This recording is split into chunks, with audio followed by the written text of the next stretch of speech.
170, and the objective is to put me in jail because you see that this is the election year, and my party is by far, right now the biggest party, the most popular party in the country, according to all opinion polls.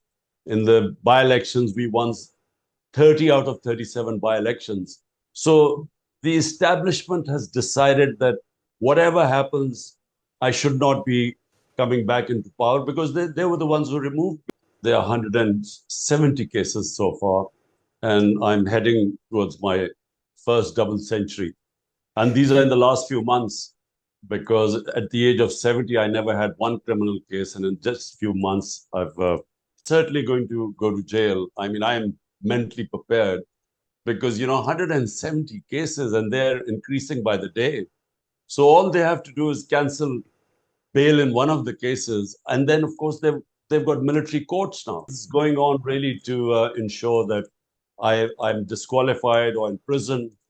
So my party loses the election. But yes, definitely the party will fight contest elections. I've had one, look, so to the listeners, when I was removed 14 months ago, it was expected that the party would just fizzle away because the establishment is all powerful in Pakistan. But the reverse happened. The next day when I was removed, there were hundreds and thousands of people for the first time in our history who came out in the streets protesting. This was what had happened was a conspiracy. And since then, the party's popularity has just gone up despite all the oppression that has taken place to dismantle the party. And so why do I feel right now I will be put in jail? Because I had one assassination attempt. Because when the party was still growing, that's when they tried to remove me physically. Then on the 18th of March, there was a second assassination attempt on me, which I was very lucky to get away with. So I feel that they are determined that whatever happens, those who removed me do not want to see me back in power. Look, I'm, someone who's quite fatalistic about this thing. I believe that, when your time comes to go and it's in God's hands and, nothing can stop it. In fact, the two times I escaped death, the only reason, there's no logical way I should have escaped it. It was, in my opinion, the will of God. So in a sense, whenever the time comes, we have to go. Jail is a certainty.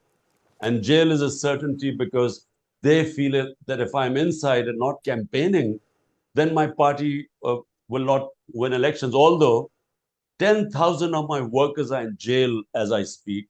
My entire senior leadership is in jail or hiding. And the ones they can only come out, I'm talking about the leaders, if they renounce being part of my party. And military courts, because in the civilian courts, the cases are so bogus that none of them, I get bails. But in the military courts, for sure, they'll put me in jail. So mentally, I'm all prepared for going into jail. They're actually trying to dismantle the party. But the vote bank is according to all opinion poll surveys, is stronger than ever. The reaction to the way I was manhandled, the way I was picked up like a terrorist by commandos, where I was sitting in the precincts of the High Court. It was totally illegal what they did. And it was the way they beat up everyone and then and treating me like some sort of a criminal. So that's what got the reaction. Because all they had to do was show me a warrant and I would have gone to jail. They didn't need commando action to get a 70-year-old man to pick him up like that. So therefore, that created a reaction. I think what sort of a reaction, I don't know really, because the oppression right now, we have never seen such oppression in this country. I've seen 3 martial laws. I was in the opposition under General Musharraf's martial law. I was in jail for 6-7 days. But it was liberal compared to what's going on right now. The media is muzzled. One of our best investigative journalists was hounded out of the country, killed. One of the second best guy has disappeared for 40 days. In France, you have demonstrations. In Pakistan, all the demonstrations that took place in my 27 years, every time we have been peaceful. It is a constitutional right to hold peaceful demonstration anywhere.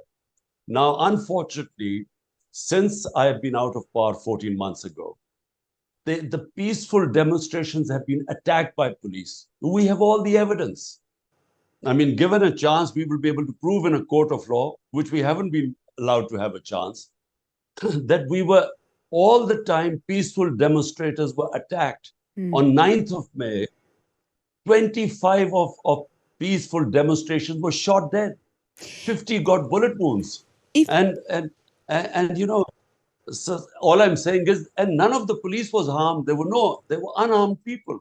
So it, there's no even investigation in people being shot. Well, my 3.5 years as Prime Minister, the Western governments, their interests are much more important than moral issues. Because, for instance, I mean, India has the UN human rights have charted the number of human rights violations in Kashmir in India. But India is a trading partner, so no, there's no condemnation. Similarly, right now, I think our government is supporting Ukraine. And so, therefore, although they know that this is an undeclared martial law in Pakistan right now, our democracy is being dismantled. All the institutions which uphold democracy, like the judiciary, like free media, like political workers being victimized right now, they all know what's going on. But I think that, there's no condemnation from the governments. There is some from the media, Western media, but none from the governments. And the last thing I've been able to do is watch cricket.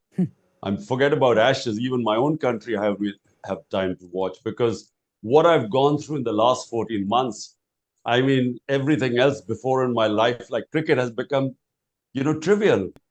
Cricket, I hardly remember much. I learned lessons from competing on the cricket field, which helped me in my latter life, whether I was, building this cancer hospital, which was for the poor people.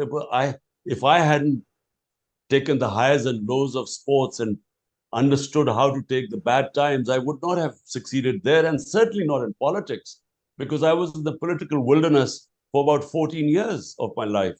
So, but the last 14 months, what I've gone through, basically the country's establishment. I mean, once they go against you, then, I mean, it's impossible really to fight back. Because how do you fight back against, the all-powerful establishment, and all the political parties ranged against me, all 12 of them on one side, backed by the establishment, and I'm all alone, and my party, all the senior leadership is in jail, and all the 10,000 workers picked up. So it's a very tough time I'm going through. 2 assassination attempts, and who knows, a possibility of a third one, certainty of going to jail. So it is the biggest struggle of my life. But it's not politics. Let me just finally say, it's not politics. We are fighting actually for democracy, in terms of democracy meaning freedom. And democracy can only come when there's rule of law.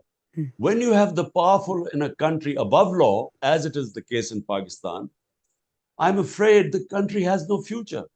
The people who die crossing the Mediterranean, or going over from South America to North America, immigrants who risk their lives, all are escaping countries which do not have rule of law, and hence are called banana republics, or where there's poverty, are moving towards countries which have rule of law, which have democracy, freedom.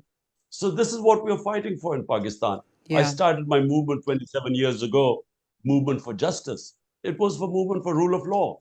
And then 5 or 6 of our top media guys have left the country. So this sort of oppression is unheard of. My name cannot be mentioned on television. I mean, forget about making speeches or interviews. I cannot be mentioned on television.